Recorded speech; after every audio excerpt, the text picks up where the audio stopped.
Ladies and gentlemen, good afternoon.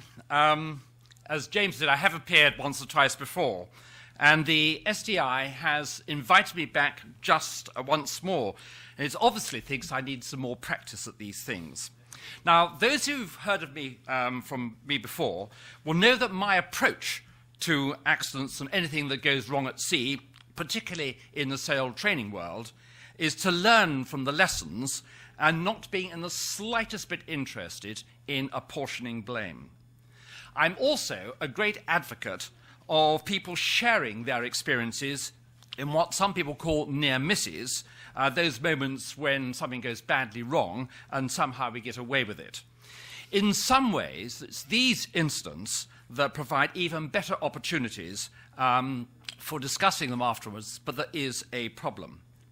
Having spent a few years of my career looking at the business of accident investigation, I'm acutely aware that admitting anything that you might have got wrong isn't always easy. Believe you me, I know the reason I got the job of Chief Inspector of Marine Accidents is because I've made more mistakes than most when at sea, though I have to say none quite as bad as these ones here. The very last thing a conscientious skipper ever wants to do is to front up to his boss or colleagues and admits that he has messed up somewhere. And the reason that there is still a deep ingrained fear that somehow that will tell against him. For some reason, this problem doesn't arise in the aviation world. In the whole world of aircraft and operating them, there is a culture whereby they do admit their mistakes, and this is deeply ingrained, and as a result, the aviation world, in some ways, is better served than the maritime world. Now, before I get underway this afternoon, I repeat one or two things that I have said before, and please forgive me if you've heard it. But the first thing is, that I already mentioned, I'm not in the slightest bit interested in blame. As soon as you start asking whose fault it was in a particular accident, you never ever really find out what the causes were. And the problem is the person in the firing line will spend all his, or indeed her, time trying to defend his position or apportioning the blame to somewhere else, and that does not help. Blame, in my opinion, is the Achilles heel of safety at sea. The second issue, which I repeated before and say it again, is to be very, very wary of something called hindsight. Now, I'm about to show a slide which gives somebody's views about hindsight, and don't think you've actually got to read it because it will be on the download of this presentation afterwards. Very briefly, though, hindsight means that after every event, everyone thinks that they should have known what should have happened. Everything is so obvious in retrospect.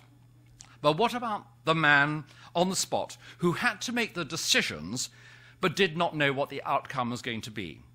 He based those decisions on the information available to him at the time, his past experience, his training, and his judgment on the best course of action to take.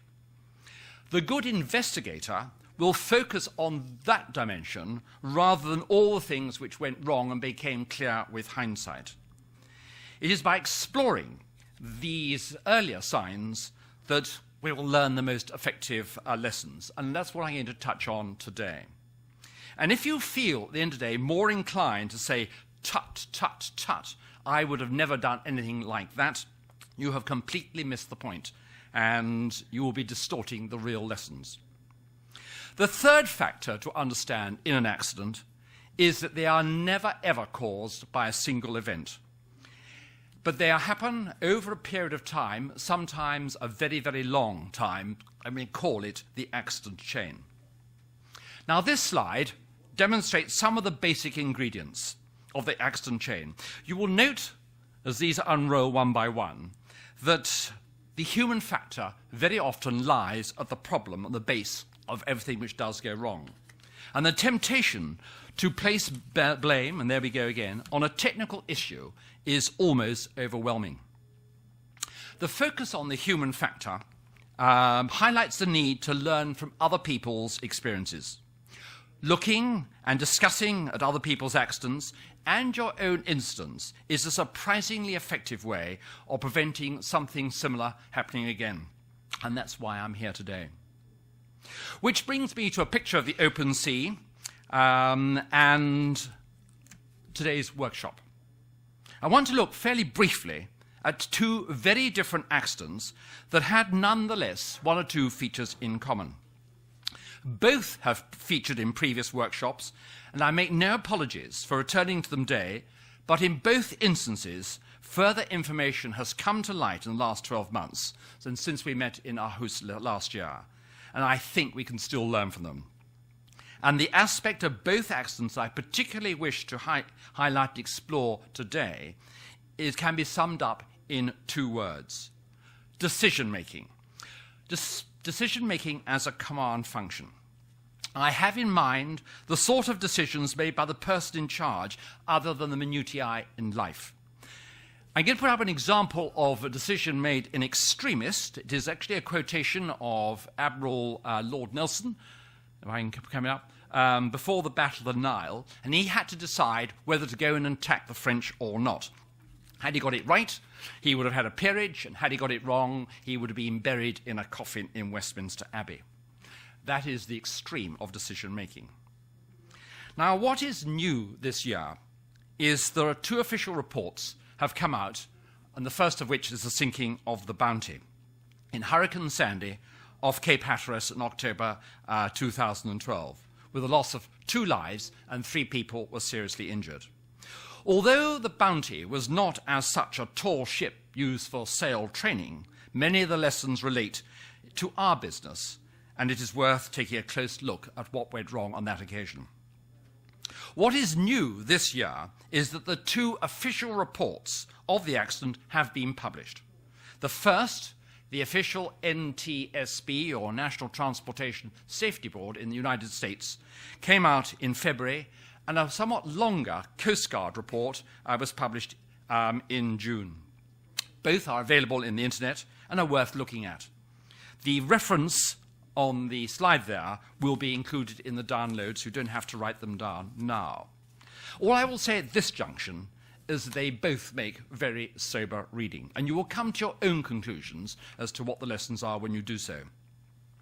The second incident I want to cover is involving the 1897 wooden-built Norwegian ketch, the Wyvern, that began to take in water in last year's tall ship strain between Aarhus and Helsinki. All 10 people on board were saved, but 3 men from another vessel that went to its rescue were on board when she sank, and one of those 3 died in the process. And tragically, Wyvern sank eventually, and the other vessel, the Dutch Wilde-Swan, the 3 were on board from the Wilde-Swan, and only 2 managed to escape. Although the circumstances of the 2 accidents were very different, some factors were common to both. Both ships were very much loved. There are few people in the maritime world who can understand more than sail trainers the very deep affection that lie between a ship and those who sail in her. And that has a factor on some of the things which we're going to discuss. Now, for anybody who follows the marine world, and particularly the fortunes of the British royal family, may remember that it was one of the very rare occasions when Her Majesty the Queen actually shed a tear in public when she said a final farewell to the Royal Yacht Britannia in Portsmouth in December 1997.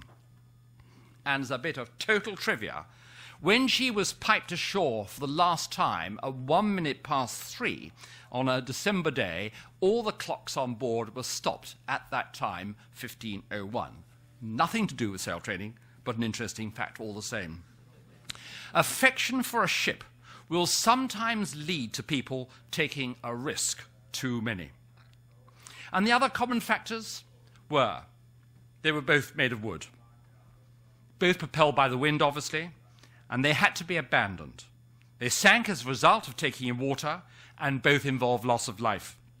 Masts, spars, sails and rigging played a part in the cause of death, and a crucial factor in both accidents involved having to make at least one big decision. Let me start with the Bounty. I imagine most of you here actually know quite a lot about her already, and may even have attended one of the workshops in both Aarhus and previously in Riga, when her loss was discussed prior to the accident reports being published. Now, it's not my intention today to go through the whole event, as I want to leave some time to discuss the accident at various stages of my narrative. But let me touch on some of the main features and invite you to make some mental notes of potential links in the causal chain. First, her background. She was built in Canada in 1960 for the 1962 film Mutiny on the Bounty, using the basic plans of the original ship, but on a much larger scale in order to accommodate all the extra equipment and personnel involved in the filming. And after filming, she traveled the world to promote the film. In 1965, she became a dockside tourist attraction in Florida for 20 years, after which she was left in a state of what I will only describe as a state of disrepair. She was bought by the HMS Bounty organization in 2001, and throughout her life she had been subjected to numerous renovations, and this continued under her new owners. The Bounty organization planned to use her to preserve square rate training in conjunction with youth education and sail training, and to this particular audience, not an unfamiliar position. She sailed a fair amount and had sailed the New England coastline and completed a transatlantic crossing. She was certified as a moored attraction vessel, but was not licensed to carry passengers in any way whilst underway. And when underway, she was purely a private or recreational vessel. The organisers had in fact applied to carry passengers, and the request was examined by the American Bureau of Shipping. In the event, the costs of upgrading her were excessive, and this plan was shelved. In mid-September 2012, that is just a month before the accident, she began a scheduled shipyard maintenance period in Maine, with much of the work being done by the largely volunteer crew under the supervision of the captain, and this particular picture was taken during this time. Among the work carried out was moving the crew's quarters, installing new fuel tanks, maintaining and repairing the hull. This latter task involved seaming and caulking the hull. And although work was satisfactorily carried out, many of the materials were not used, or were used, but were not suitable for marine work. Several areas of the wooden hull were also found to have rotted, but there was insufficient money available to address the problem, and the captain directed that they be painted over. In the subsequent inquiry, there was disagreement as to who actually knew about the rot, but the chief mate, who was on leave during the work period, knew nothing about it until after the accident itself. And during this period in harbour, a new employee was hired to work as the vessel's engineer. He had no professional marine experience, but had worked for 30 years on tractors, diggers, and backhoes.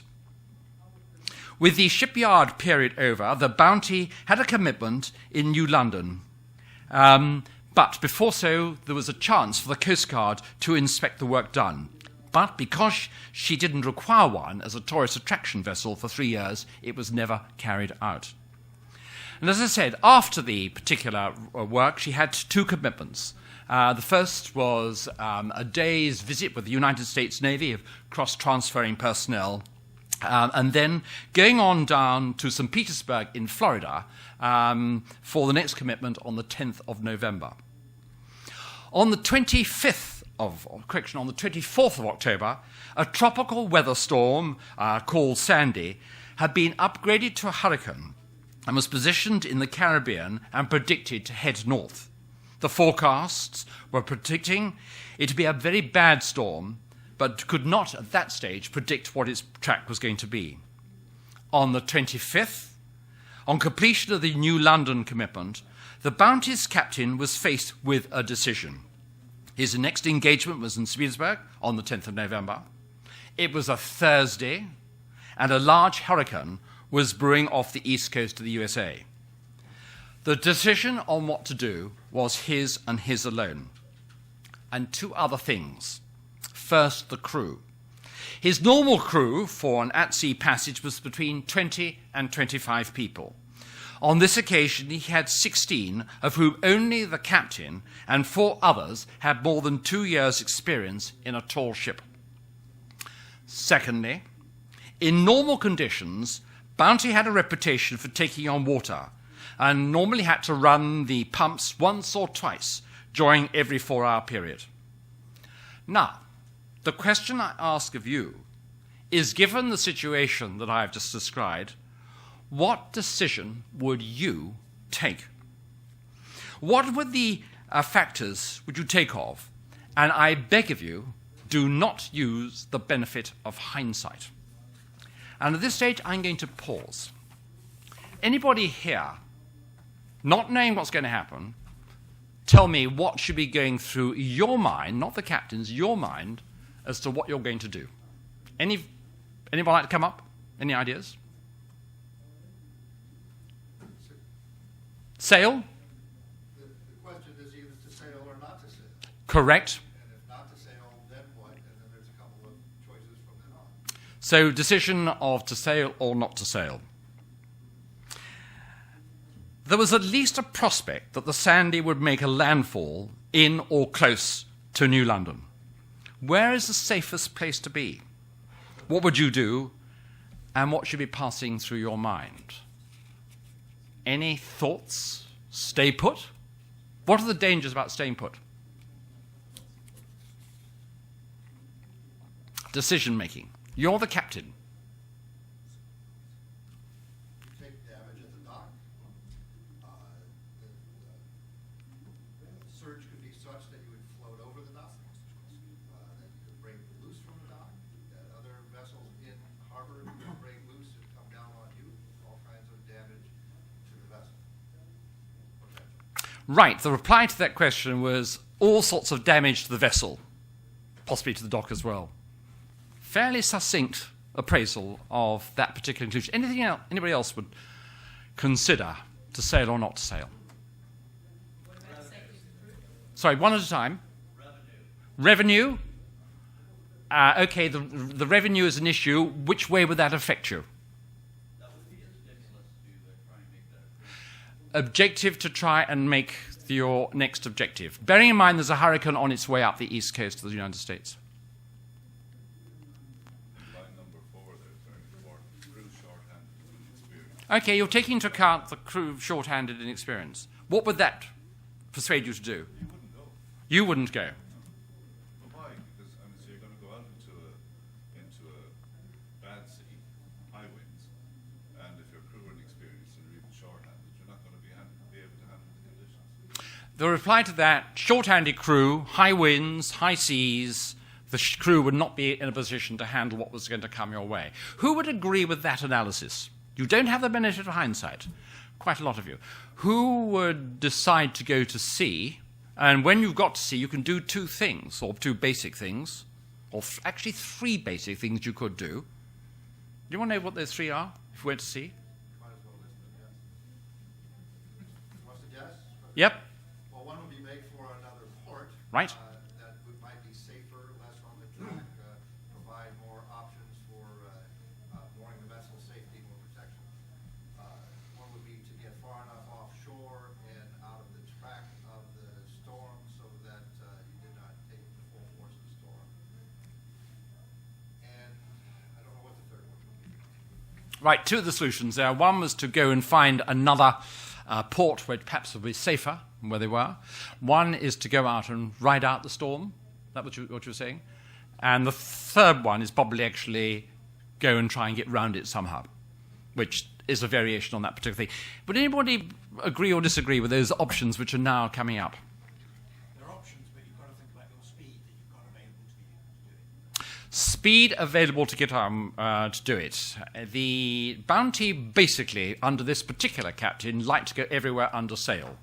And that was his philosophy. He was very much the sailing ship man, and he had a great charisma. Again, I never knew him. I've heard about him by reputation, but that was his reputation. Speed will be quite an important factor, depending, because riding out, you could run downstream and ahead of it and go further north. which is another variation on that particular theme. Any other thoughts about what you're going to do? I'm putting you in the position of not knowing what's going to happen, the factors you've got to take into account. I'm getting the feeling there is a majority of you not to put to sea. Would that be right? Okay, that's your decision. And in the event, let's go on to actually what actually happened. The captain mustered his crew on the Thursday evening, explained the situation and the predicted weather, and told them that he was going to sail that evening. I don't know whether you noticed that I emphasized the word Thursday in my narrative. I understand, so I've got no way of verifying it, they actually had the traditional sailor's supervision of sailing on a Friday. Do any of you have that? Quite possibly.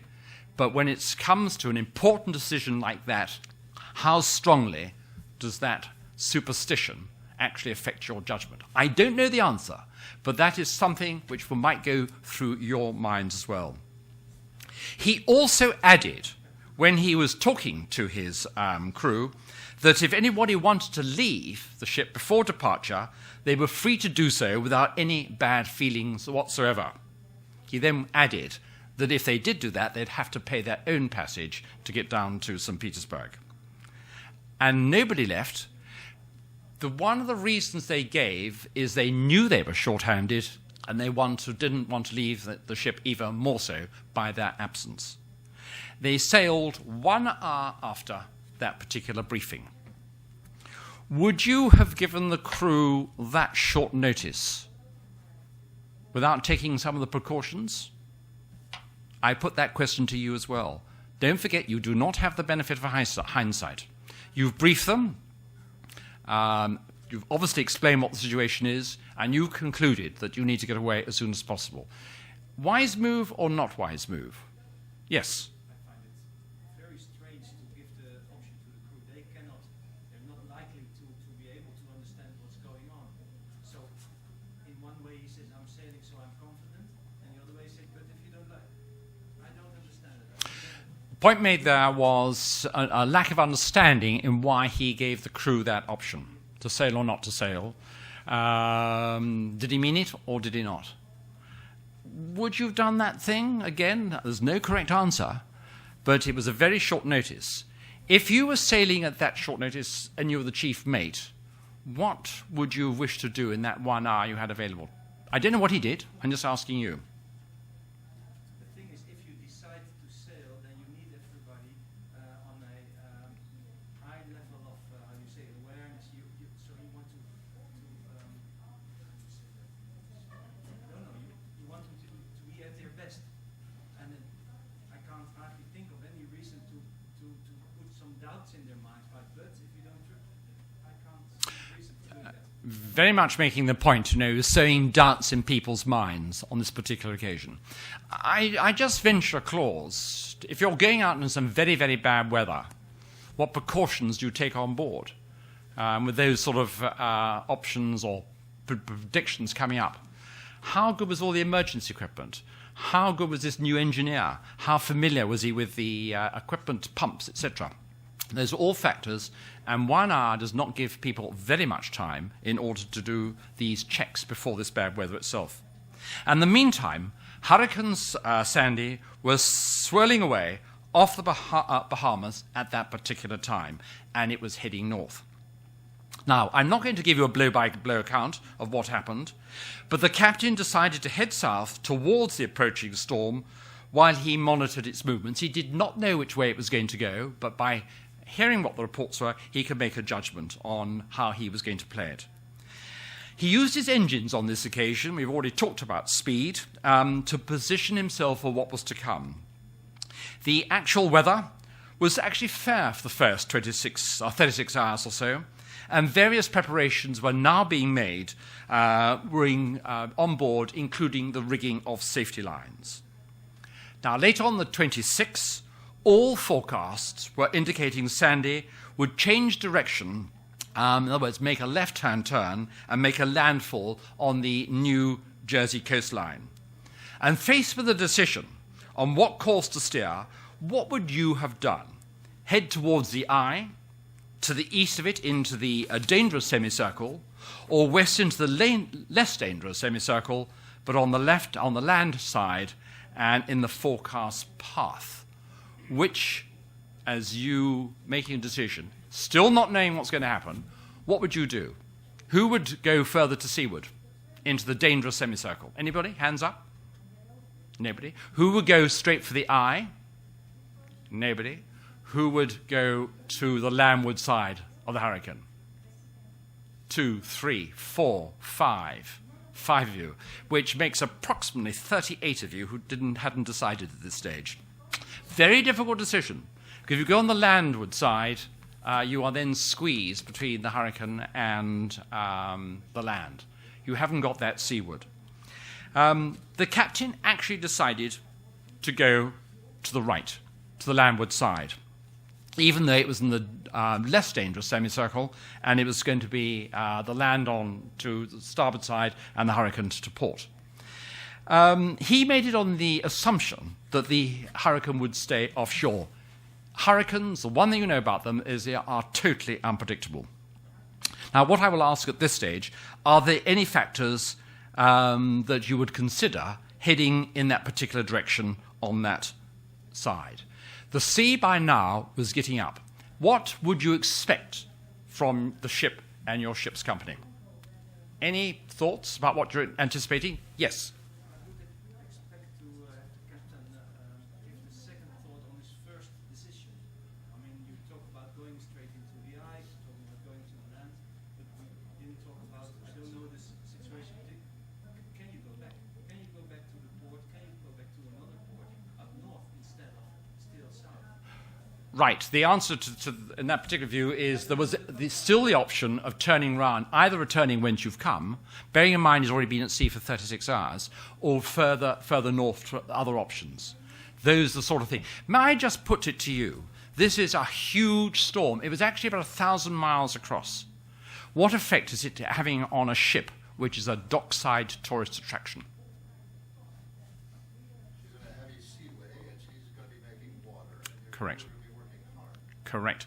And both those points are the point. She's going to be moving, working, wooden ship with some rot on board. Water is bound to come in, both through the seams, not to mention what comes in over the top. And the secondly is the crew are going to become increasingly fatigued. These are the sort of issues which you as the captain will consider with a decision that by now you already started to make. At 1800, the Bounty was experiencing the greatest effects of Sandy, and the chief mate discussed calling the Coast Guard with the captain, but it wasn't until more people had been injured, and people were being injured on board, and some 4 foot of water had been reported in the engine room, that the Coast Guard was notified on the lines, "We are not in danger yet, but maybe tomorrow. The boat is doing great." Once again, something which I have noticed in investigating a lot of accidents where ships are going to founder, there is something which in the skipper's master's mind which will always delay it as long as possible before making an ultimate decision. I don't know why. It happens over and over again, and that is a lesson that perhaps you might like to take away with you at the end of this. By midnight, the port generator and starboard generator had failed, and by 2 o'clock on the morning of the 29th, she was taking in water at the rate of 2 foot an hour. That is a lot of incoming water. The captain's plan was to stay on board until it was no longer safe to do so, and the chief mate recommended they abandon ship while it was still upright. There was 2 25-person rafts on board, and all on board were donning survival suits. Question: do you abandon ship in the middle of the night with the ship still upright, or do you wait till daylight when you can see what's happening? Views. Who would go during the middle of the night? Who would wait till dawn? Most people wait till dawn. Fair enough. What actually happened, and that was where Bounty was with the storm going up to seaward of them, a large wave buried the bow and a heel to starboard at 4:26 in the morning. still dark, and it meant that the crew had to abandon ship at short notice. That was the danger of delaying it. Very difficult decision, but nevertheless, that was the danger. It was still dark, and the crew were in the water, and they then found they were caught in the rigging as the foundering ship heaved up and down. They also did a certain amount of linking themselves with safety lines to each other, and that proved to be an extremely difficult decision because the rigging was catching the connecting line. In short, it was a life and death struggle, but the life rafts eventually saved them. They were able to climb away into the life rafts or cling to them until the first of 3 Jayhawk helicopters found them and started to winch them to safety at 6:21 in the morning. When they took stock of their numbers, they discovered that one of their number by now was found dead, and the captain was missing, and desperately sadly, his body has still never been found. So what went wrong? What are the lessons, and what became done to prevent it happening again? Again, would anybody care now, knowing exactly what happened, what lessons they think have arisen from this desperately sad incident? And don't be influenced by hindsight. But nevertheless, you now know the full story. What lessons do you think the main ones are? Remembering, originally I said accidents are never caused by a single event. Where should we start? Anybody care? Start? Yes, Bill. There were 2 things in one of your very early slides which I think have been lessons learned for many, many years. One was the captain's statement that he had extreme confidence in the vessel and his ability to cope with the situation. That's his ability. Bearing in mind he had a short crew and mostly were inexperienced. The secondly was the morale of the crew, which at that point on sailing was high. And that creates a sort of, and it always has done in many, whether it's aircraft or ship or any other instance, a sort of mass hysteria that of course will go. And the point of having a number 2 in command, for example, is that that sort of thing should always be in mind to challenge. Do we really mean that? Have we really got the experience? Is it the hysteria that everybody's saying, I'll stay, I'm not, well, hang on a minute, is this really right? And it's the press on and extreme confidence in one person only who knows the ship, but maybe the others just don't. That is often, and it's not hindsight, but this example, it's a lesson learned from many, many incidents, I think is quite key here. Just to summarize the 2 points there. One was the captain had great confidence that if you look after the ship will look after you. And the second one was the very high morale of the crew before they set out. Okay, 2 things there. Can I have some more? I will summarize the end. Barry. I think, to me, fundamental was ship's husbandry. It just didn't exist because he had a rotten ship. Right, ship husbandry, had a rotten ship. And he was not using the correct materials for use. Therefore, right at the beginning, for whatever reason, his ship was not being maintained. Therefore, that was the start. It was the basis. Ship not being maintained, thank you. I'll just sweep up a few more. Lucy. Yeah, just the thing, I don't think it got mentioned at the beginning, but it's so obvious, and hopefully within sail training, it's the obvious thing. He put the safety of his ship over the safety of his crew. Safety of the ship over the safety of the crew. Right. Some more, please. Yes. I find a bit of a paradox that basically the track of the hurricane was perceived to be not unknown, uncertain, whereas at some point he was betting, leaving the dock, that track was going to be certain. So there's a paradox there, that thinking that I am going to be able to place the vessel, leaving the dock, in a place where I can ride out the hurricane, get through the storm in some sort of way. Anyway, I just wanted to... Paradox on predicting where the hurricane's going. And you're quite right. It was confidence the captain's view was going to prevail. Brave man. Yes. I wonder how much is confidence and how much is some sort of romance of the sea, where you talk about this with a Friday, you talk about a ship is safer at sea. It's a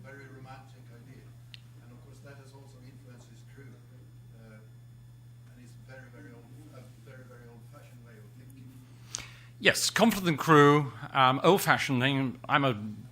This morning I attended a lecture where we talked about greybeards who've been around for a long time. Experience, but it can count against you when you're so caught up with your own experience and background. And this is a huge, brand new situation with the strongest hurricane to come up the eastern seaboard for a while. New situation, new judgments. I'll take two more, and then I'll do some summary. Yes? I'm caught by hindsight. I can't help it. Okay, fair enough. On the other hand, for me, lesson learned is more confirmation when a vessel comes from the shipyard. People tend to be very confident with their vessel because everything is new now, which is not. All your standby systems, that's what the word is saying, it is standby systems, have to be checked all over again.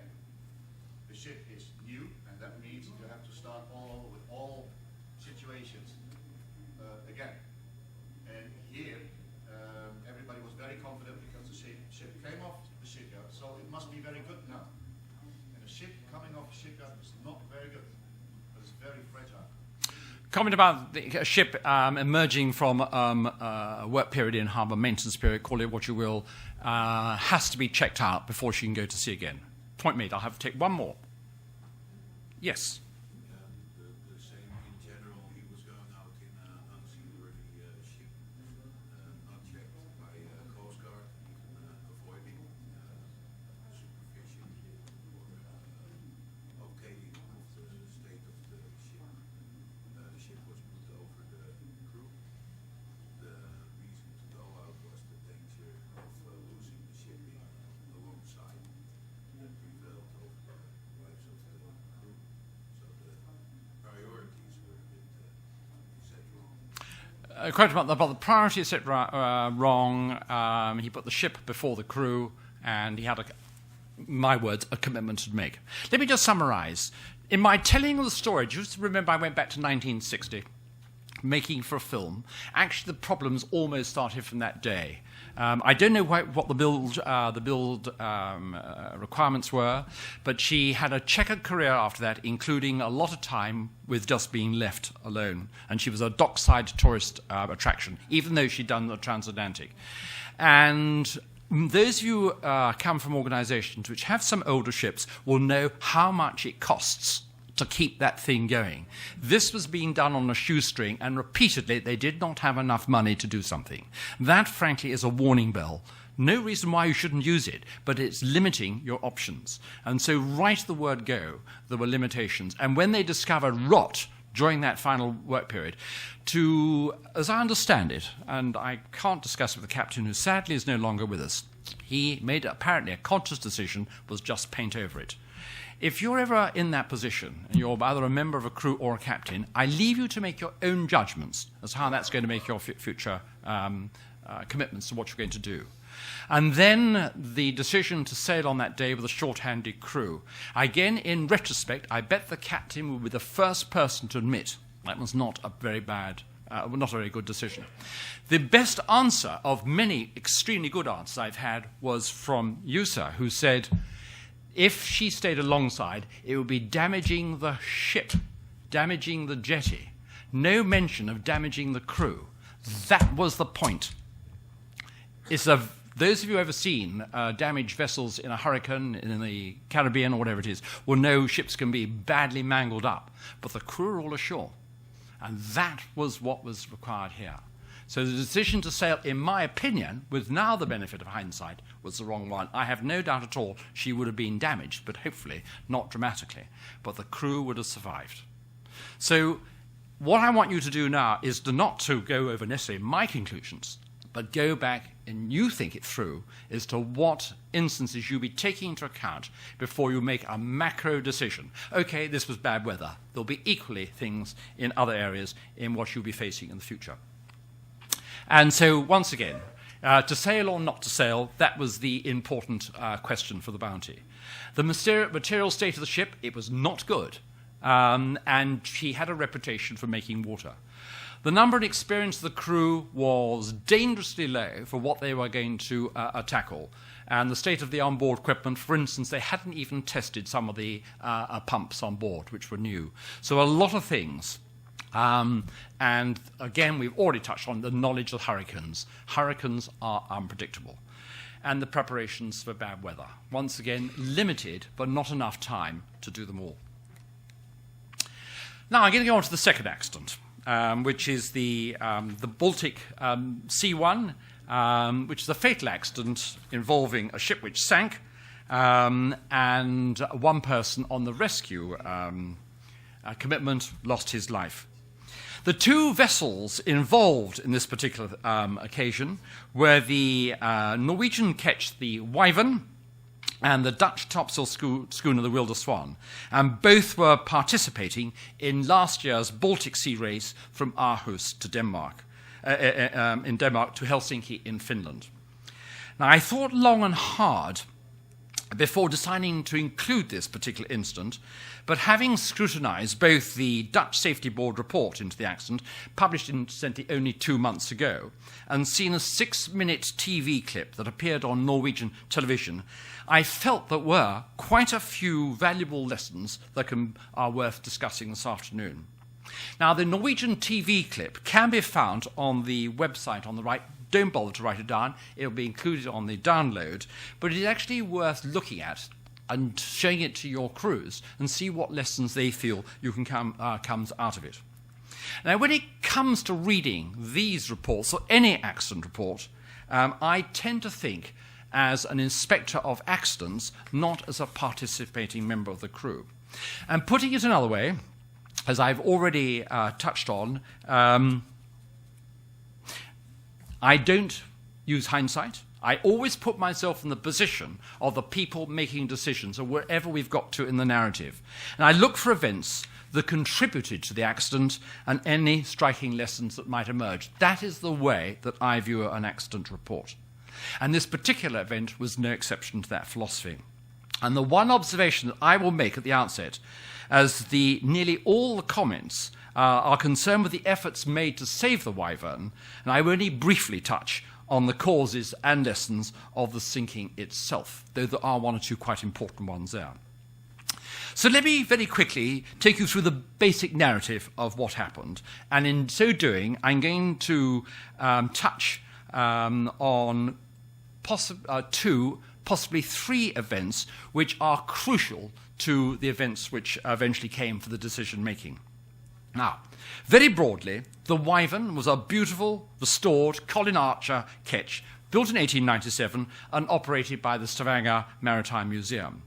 She was a very successful sail training vessel and had previously participated in a number of tall ships races.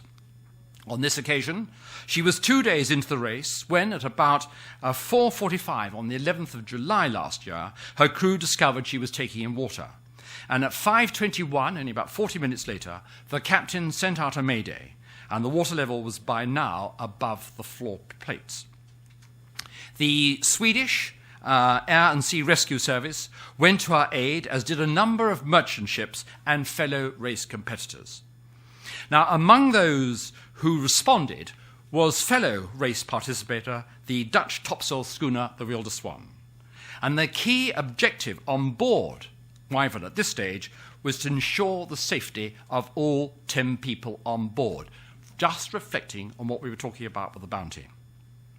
With the arrival of the two rescue helicopters, all but the captain and one crew member were winched to safety by 6:42. Now there's within about 20 minutes. The rescue of the remainder was satisfactorily completed in just over an hour later, leaving Wyvern to continue making way with just 2 sails set. Her speed was probably in the order of perhaps 2 to 3 knots, and about a force 4 touching on 5, having been much wilder a bit earlier in the night. There was a moderate swell running, and an occasional wave that tended to be a bit more unfriendly. Among the measures taken to save Wyvern, 4 aluminium crates carrying 2 portable emergency salvage pumps and accessories were dropped into the sea by the helicopters. They were recovered by the now close-by Wilde Swan and tested. They worked satisfactorily, and steps were taken to float them across the Wyvern using a floating line, remembering there's still 2 people on board. The transfer worked, but unfortunately some water got into one of them, and the Wyvern team could not start one of the 2 pumps. By 8 o'clock in the morning, the remaining Wyvern crew realized the water level was continuing to rise and the pumping equipment was not enough, and they concluded that there was no chance of saving the ship and were lifted to safety by one of the helicopters. The time was 8:20. It must have been a very difficult and heartbreaking decision for the skipper of the Wyvern. Now, those on board the Ville de Swan were by now watching Wyvern sailing seemingly quite normally with nobody on board. Yes, she was lying more deeply in the water, but not critically so. And for the next hour or so, the Ville de Swan team considered that the situation was not deteriorating overmuch, and a plan was hatched to put a small three-man team on board to try and see if they could save her from sinking. The three selected, they were all volunteers and experienced in small boats, put on survival suits, donned life jackets, were briefed on what to do, including the need to evacuate in an emergency, warned not to go below, and they identified what tools they considered necessary to complete the task. The next challenge was getting them on board. By now, the two SAR craft from the Swedish Sea Rescue Society had arrived on the scene and were asked by the Ville de Swan if they could carry the salvage teams across to the wallowing Wyvern. And the Swedish crews replied that they were unable to do so because A, it was too rough, and secondly, their duty was to save lives, not the boat. In the event, an attempt was first made to transfer the volunteers by life raft, and when this didn't work, by manoeuvring Ville de Swan alongside Wyvern. I'm now going to pause a moment, as I did with the Bounty, and think about where we have got to. And I want you to think through the situation facing the Ville de Swan. A beautiful and much-loved boat, only a few yards away, taking water but still afloat. Pumps on board with the probability that one and perhaps both could work. 3 well-briefed volunteers ready and keen to go, and 2 rescue boats standing off. Remember, you do not have the benefit of hindsight. What do you do? What do you do? Yes. Nobody of the Ville de Swan loved the boat much. Nobody on board the Ville de Swan unable to me, but she was loved by somebody. But nevertheless, I don't know whether you're from the Ville de Swan, but it's the fact that it's somebody else's boat, you still have a certain affection for it, even if you don't love it, as you put it. Any other comments? Yes. You recognize that anything you do is discretionary. All the lives have been saved, so we're only talking about a ship now, and so evaluate the risks according to the benefit and what's at stake. And it's not as much as if there were people. Okay, and the situation has changed. Everybody is off. It's discretionary at stage. Basically, you don't have to do it, but you're watching what's going to happen. Any other factors? Yes. I think an important factor is that these search and rescue teams, they are there to save people, to save lives at sea. And they are not there, specifically not to rescue the boat, because then they're interfering with, let's say, the commercial guys that normally do it. So their task is primarily and only to rescue the people. And that may have, I don't know, that may have said some, okay, you drop off bombs, you take away the people, and then you leave the boat. It may have caused some, why not even try it? The point made, and I will have to say this is one of the 2 vital clues in the narratives, that the Swedish SAR boats had said their job was to save lives, not the boats. That was a crucial bit of information, but having said that, well, surely somebody should be saving the boat. That was the sort of thought process going through somebody's mind. But actually stimulated, I'm re-encumbered. Right. One of the rules not. That actually stimulated the crew to say, seafarers do not only save seafarers, but also boats. Right, so there's an alternative there. Seafarers not only save seafarers, but also the boats. And through history, usually not in this particular instance, there's always a hope that you're going to get salvage, and that has indeed influenced people in the past. I don't think that even arose in this particular area. Yes? Surely, if the master had made a decision to abandon the ship, he would have taken into account the ability or otherwise to keep her afloat. He had the very same equipment available to him as the people, the other vessel coming over had. So he couldn't get that equipment going.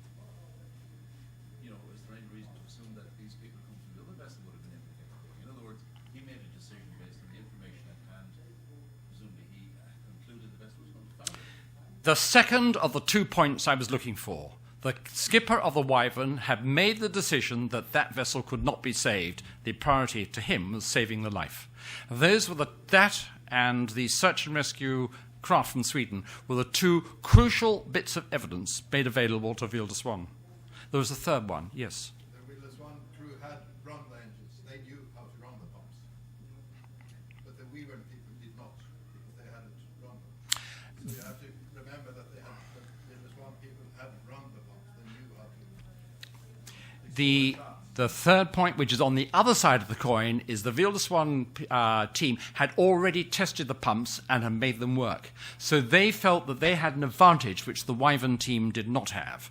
And that, I think, undoubtedly helped their decision to put people on board. They felt that they had an opportunity to deny the Wyvern. Again, as a useful point. But you as the captain, or the Wilde Swan team, have got to make that decision. Which way do you go? We'll come back to that moment. Yes? One more question. I don't know that. These pumps were working on board Wilde Swan, then they were brought off to Wyvern, and they never worked on board that ship. No.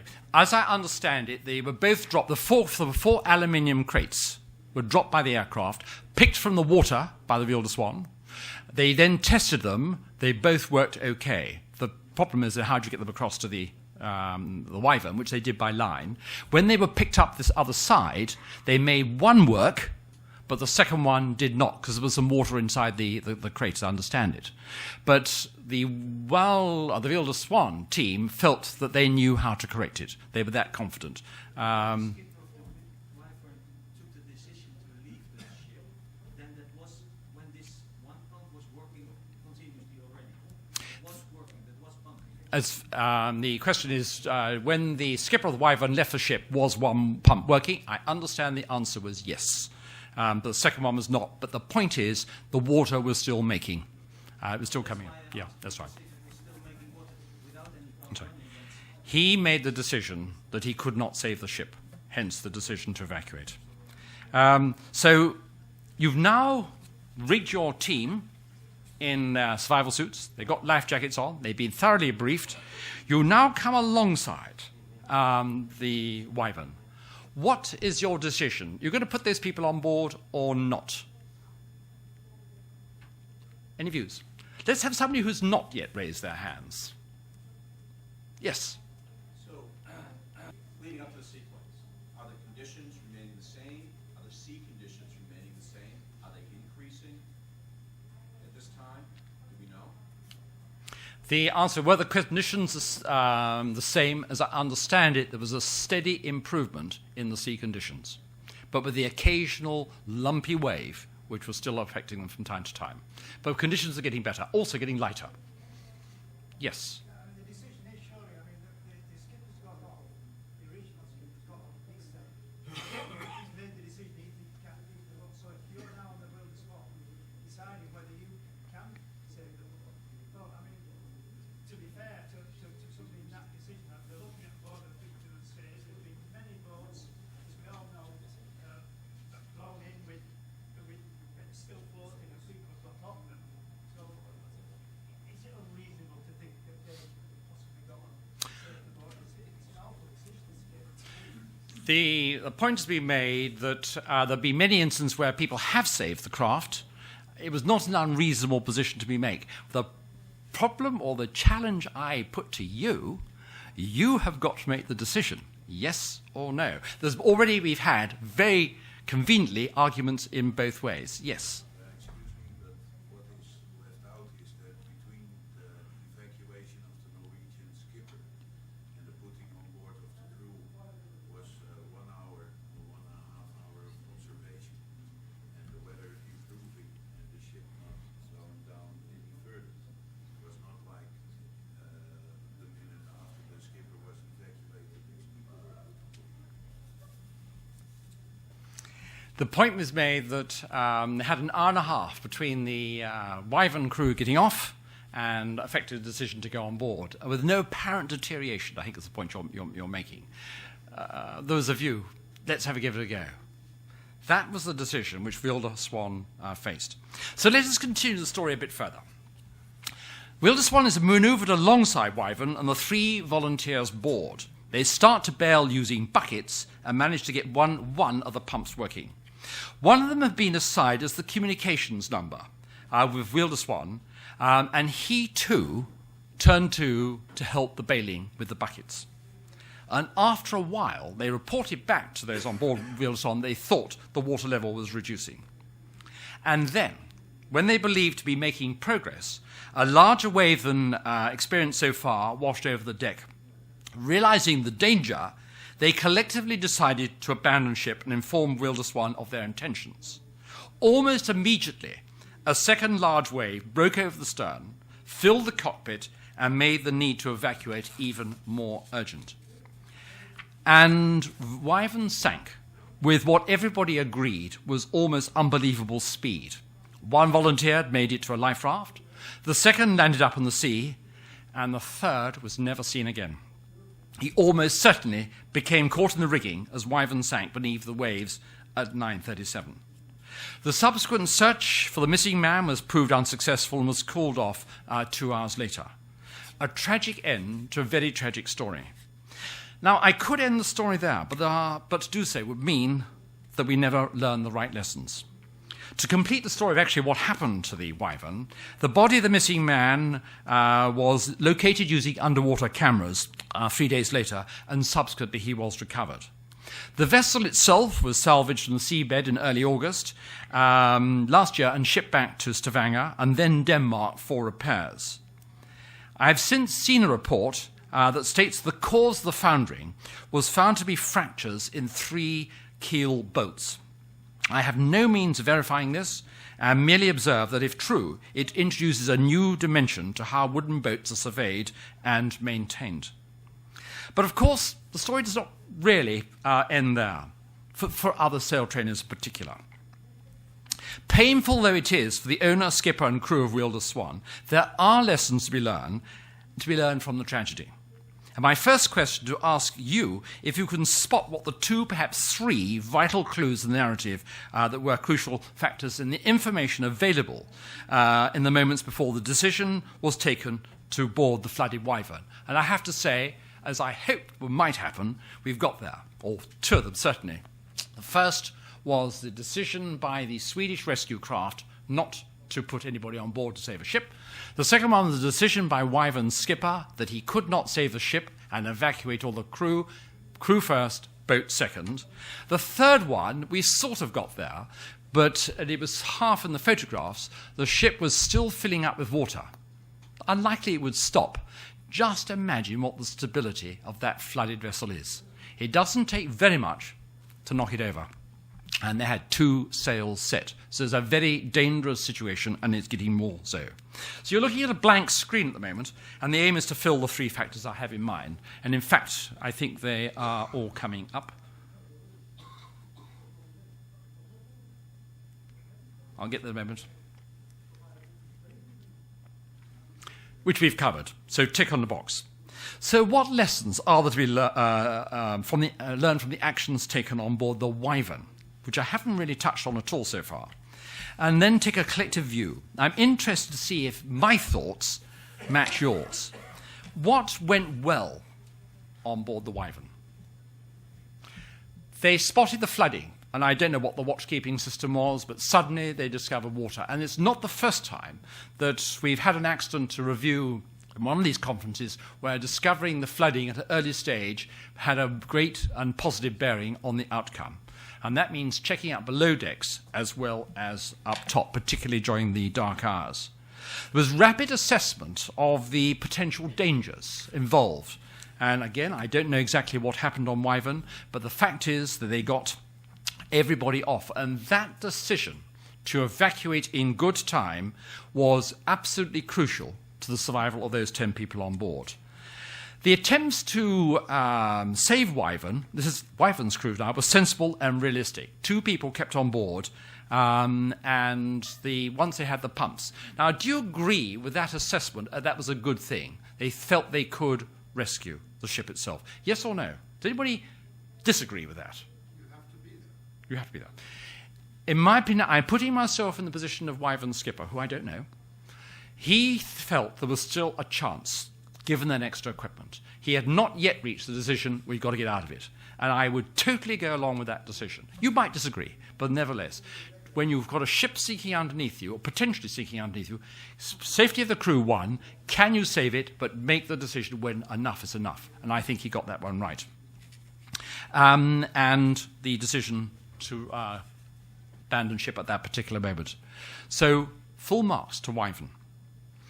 What about the Wielder Swan? What happened on board there, which perhaps went well? Because, yes, at the end, a mistake was, well, not mistake, a judgment was made which eventually led to the death of one crewman. But let us just think about the things which went right to start with. Any ideas what Wielder Swan did, which was to their credit? Yes. They promptly went to the scene. One. They protected the ship by trying to protect it from the swell. Yep. They watched the crew. They helped with the life rafts. They helped with these auxiliary pumps. Did a lot of good. Can anybody add to that? Yes. Well, I find it a bit sad to hear in this story if the Coast Guard is there and says our aim is only to save people's lives, not ships. But it's the same Coast Guard that drops off bombs. So say, we don't help you, but go ahead. They've sort of involved these other ships, they've sort of involved these Wielder Swan people or another ship that might be around to make sure that these bombs come on board to the Wyvern and do their thing. We're not doing it, but we're dropping off bombs, here you go. I think they have a responsibility that is a little bit under What I've slightly got away from my question of what the ticks in the box were with Wyvern, but the point being made there is the Swedish search and rescue craft, not the Coast Guard, the Swedish rescue system. They provided pumps, if you like, encouraging the salvage of the ship. What you've got to remember is the timeline here. The helicopters dropped the pumps with 2 people still on board. And that was not, in my opinion, an unreasonable thing to do to help those still on board, the 2 people. The decision to whether the Swedish rescue craft, who came on later, after the people had been abandoned, they were the people who said, well, our job is to save life. That's already done. They had tick of the box. All the people had been saved. What Wielder Swan was trying to do was to get their own crew actually on board. And that was the reason for it. The time scale has a bearing on what happened. they were still around. What I'm trying to say is that if they made a better judgment than the people who Swan did, shoot or not, they have some kind of responsibility to stop the process. I mean, if they were that wise, just a question. I wasn't there. I don't know. No, the point being made is should the Swedish rescue people advise the Wielder Swan on what to do? If you read the Dutch safety report, that point was very much made. There should have been better communications between the two. I'm not going to comment or criticize about that. It's something which when you, if you ever do, find yourself in a position standing off a ship which is sinking and the Royal National Lifeboat Institute or whatever it is, talk to them. What are your views? That perhaps is one of the lessons that you may wish to take away with you as a result of this debrief. Now,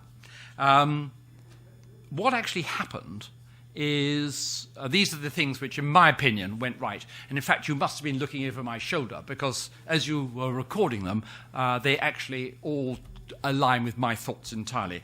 Wielder Swan did a lot of things which were right, in my opinion. Furthermore, when she went to the support of the Wyvern, she turned on her engines and therefore was out of the race. That's a brave decision when you've worked so hard, but in fact it is absolutely the correct things to do. What I think the other lessons was the determination on board Wielder Swan to, first of all, could we do more? And what comes up is we must do something. So I just go through the lessons from the Wyvern, or the Wielder Swan rather.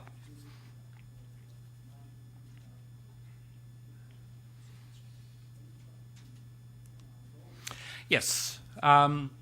something must be done. The number of occasions, and it's almost come up this afternoon, is they ought to do something. The question is, what is that something? And the alternatives were, quote, do something, do nothing at all, and the question which has already come up, nobody has actually asked the wyvern to be saved. That was purely a decision made on board the Wielder Swan itself. So what they were faced with, they were going to allow a ship to sink.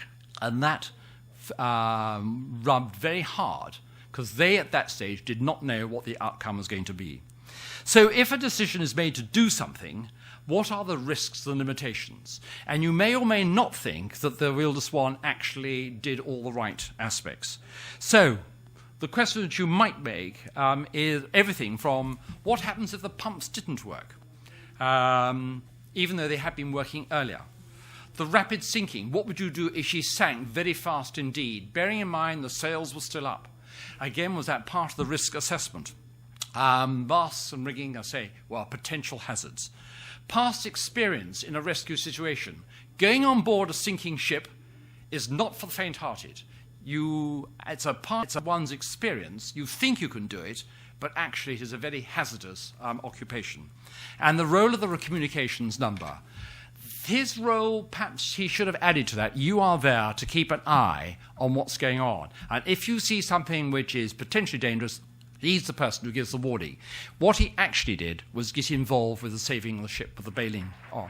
And you could decide that is not the best employment of the communications number. And the final question to both accidents. Both instances, we're talking about a command decision, and that's what I'm focusing on today, by the person in charge, to do something in both instances where there was an alternative. In the Bounty's case, stay in harbour. In the Wielder Swan's case, not to actually try and rescue the boat.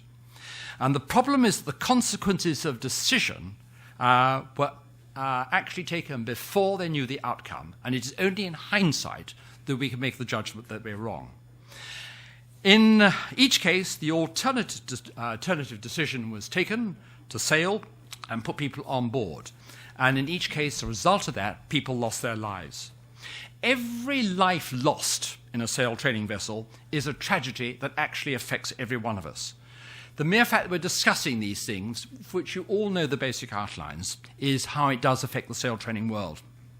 And every time there is a fatality, it tempts the regulators and the prosecutors of this world to start sharpening their swords and get at the sail training world. But in addition to the macro lesson in making the big decision, there were many, many contributing causes to both accidents. And if you read the reports, and I hope you do so, and discuss it with your team, you will find many more than I've been able to have time to cover today. Can I commend those reports to you? As they do make very useful training sessions, and this afternoon there's two-way discussion. I'm not the arbiter of what's good or right. The fact is you are, because you're the experienced people who can make the right decisions. But the challenge facing you and the entire purpose of this workshop is that you have to make the decisions, and you have to know the consequences by learning some of the things which we come up today. So I don't want another Bounty to happen. I don't want to go and save that ship and another wyvern to happen. It might stop you in your tracks. And remember, lives are more important than ships. And I've taken you through two very different situations and drawn you into a decision-making process based on the analysis of past accidents, in the hope that if you're ever faced with something similar, you will make the correct choice. And I finished with a dream. I started by telling you that the Sail Training International invite me back year after year to have these discussions on past accidents. I am just praying that the rest of 2014 and 2015, there will be no more accidents. And so when in August or so next year, STI ring me up and they will say, John, I'm afraid there are no accidents this year, in which case I won't be standing up in front of you, but I will be joining you with a glass of wine at the end of the tale, spinning a few nautical dits. Thank you very much indeed.